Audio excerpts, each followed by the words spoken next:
สวัสดีครับ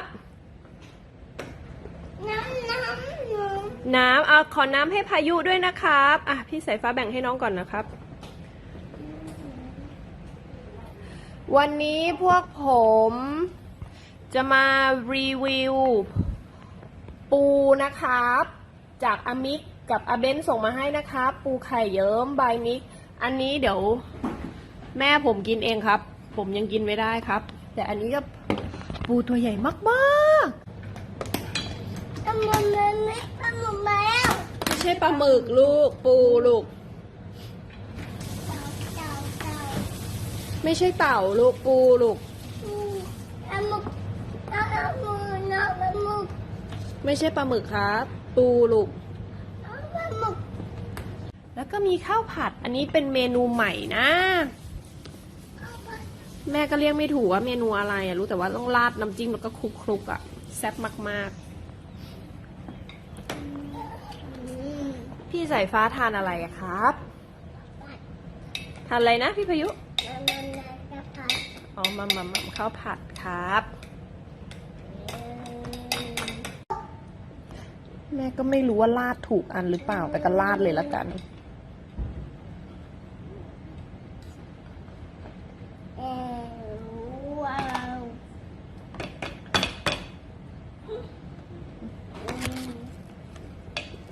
โอ้โหไข่แน่นๆเลยอ่ะไข่แน่นๆนะพี่สายฟ้า no no no ไม่ยกกระดาษนอนนี่ก็คุณน้องที่จะคุณไม่มาโยกคุณน้องมันมีไม่เข้าใจอะลูกแม่อุ้มน้องแม่อุ้มน้อง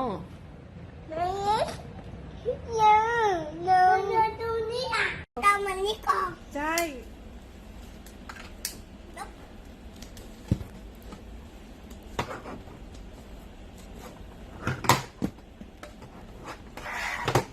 ไหนใครร้องเป็นบ้างใครร้อง Happy Birthday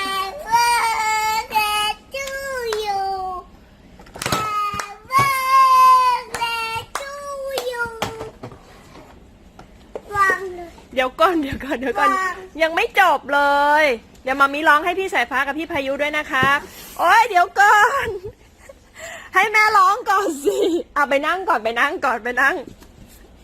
Happy birthday to you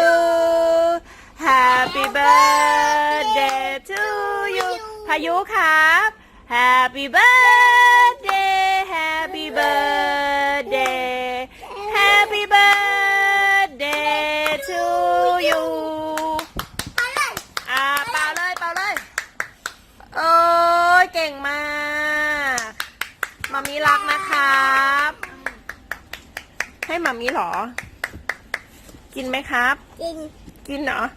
โอ้ใจเย็นลูกใจฟ้ากินไหม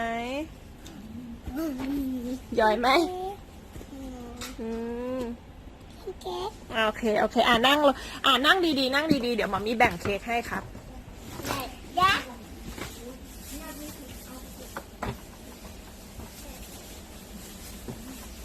นี่เอาเทียนออกพี่สายฟ้าเอาให้มามีด้วยวันเกิดมามีนะวันเกิดพี่สายฟ้าไปไหว้ตักมามีไปไหว้สวยๆเลยกราบวางกราบโอ้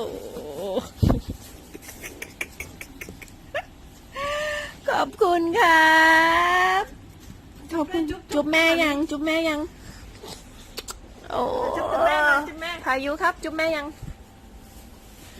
ห่วงเค้กโอเคไปได้ลูก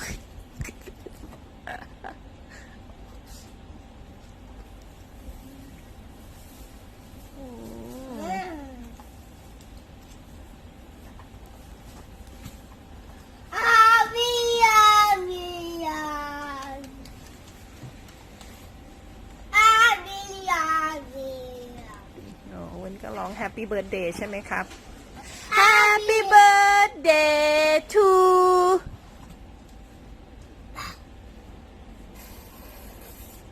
เป่า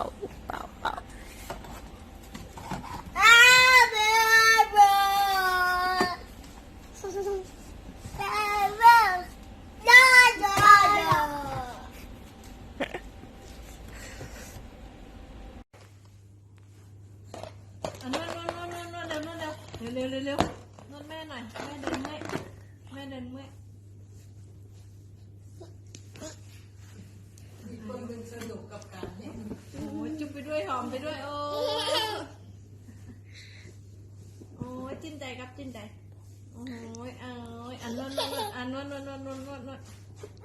โอ้ยรักครับรักพอแล้วลูกรักรัก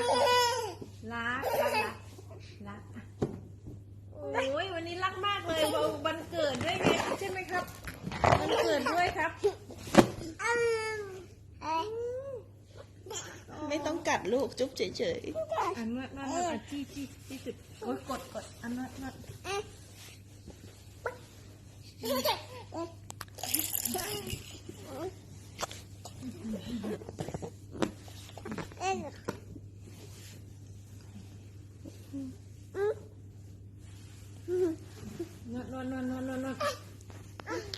หอมเนาะ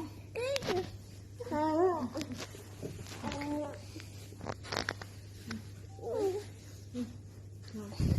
อมอ้วนไปหอมแม่บ้างไปอ้วนไปนวดหน่อยนี่นวดหน่อยนวดให้แม่หน่อยไปพี่ใส่ปลานวดๆ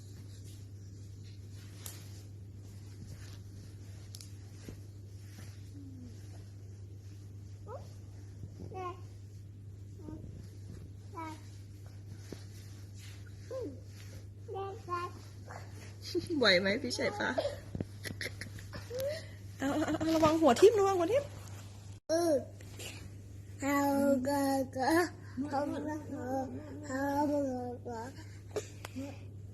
โอ้ยนวดเท้า ก็ นวดต่อไม่เล่นเร็วนวดต่อข้างนู้นนวดที่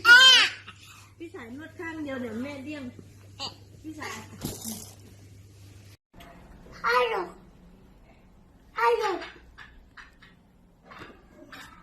อยากครับ ยายครับ อยากเอาออกอยากเอาออก เอาออกทำไมอะลูก อยากเอาออก อยากเอาออกหรือสายฟ้าอยากออกไปดูสายฟ้าออกไปดูไหมครับ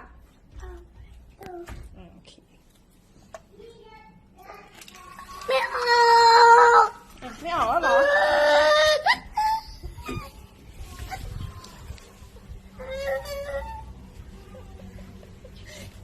สายฟ้า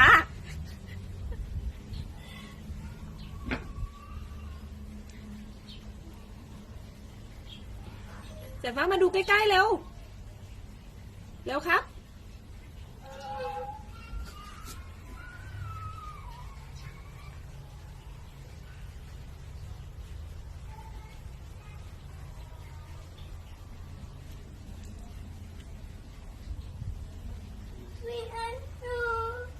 ปิดประตูเหรอ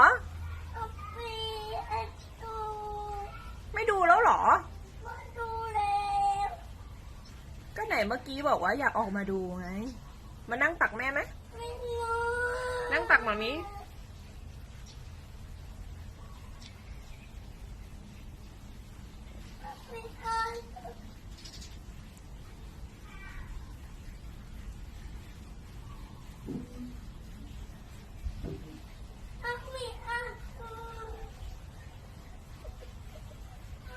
พี่สายฟ้ายังไงนะบอกป้ายาว่าอะไรนะยังไงนะครับให้ป้ายาทำอะไรนะครับพูดดังๆพี่สายเร็ว นี่บ่อยจ้า หอยหน้าเอาไปเดินไป จะเบื่อกันเหรอกันเลย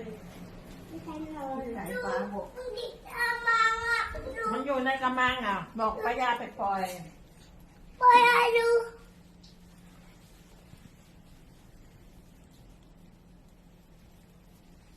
ลูก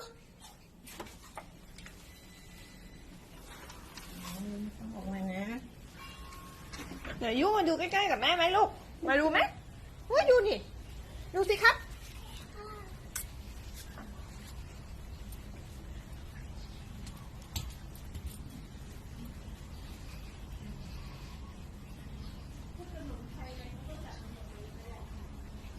นมก็มีแค่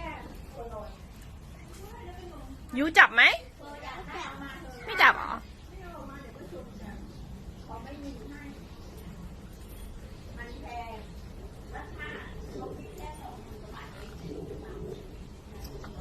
ดูแล้วดูแล้ว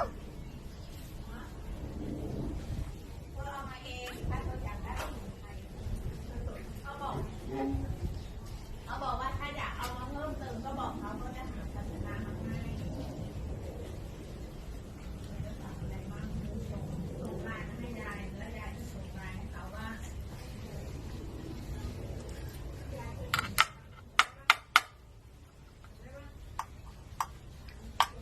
ยูนั่นมันกุญแจอะไรอะฮะ นะกุญแจอะไรครับ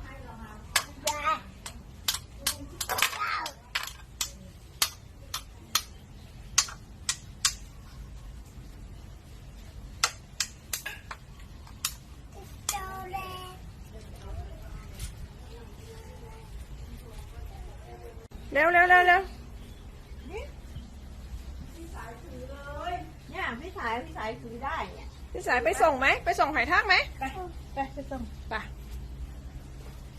มันไม่อุ้มมันไม่อุ้ม ไม่ต้องอุ้ม ไม่ต้องอุ้มนี่ยุไปดูนี่ ไม่ต้องกลัวไม่ต้องกลัวครับ วาง มันไม่อุ้ม ไม่ต้องอุ้มมาไปจะถือด้วยพี่สายถือด้วย หอยทากจะนอนข้างในนี้ครับผม